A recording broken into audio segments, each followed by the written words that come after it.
நாட்டில் இனவழிப்பு இடம்பெறவில்லை என அரசாங்கம் அறிவித்துள்ளது. வெளிவிவகார அமைச்சர் வஜித ஹெரத் இந்த விடயத்தை தெரிவித்துள்ளார். தமிழ் மக்களை இலங்கை ராணுவம் அளித்திருந்தால் அதனையே இனவழிப்பு என குறிப்பிடலாம் என தெரிவித்துள்ளார். எனினும் அவ்வாறு இடம்பெறவில்லை எனவும் அவ்வாறான சம்பவம் ஒன்று எப்போதும் இடம்பெறவில்லை என்று அவர் தெரிவித்துள்ளார். போரின் போது சிவிலியன்களை பாதுகாத்துக் கொண்டே முன்னகர்வுகள் மேற்கொள்ளப்பட்டது என அவர் தெரிவித்துள்ளார்.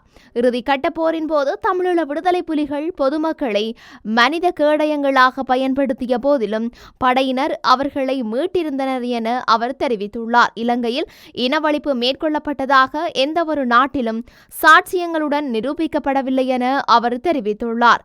கனடா அல்ல, உலகில் எந்தவொரு நாடும் இலங்கையில் இனவழிப்பு இடம்பெற்றதாக கூறினால் அதனை எதிர்ப்பதாகவும் அதனை நிராகரிப்பதாகவும் தெரிவித்துள்ளார். இதேவேளை தமிழீழ விடுதலை புலிகளின் பெயர், அவர்களது சின்னங்கள் போன்றவற்றை பயன்படுத்தி மேற்கொள்ளப்படும் நினைவுகூரல் நிகழ்வுகளில் பங்கேற்பவர்களுக்கு எதிராக சட்ட ரீதியான நடவடிக்கை எடுக்கப்படும் என அவர் தெரிவித்துள்ளார்.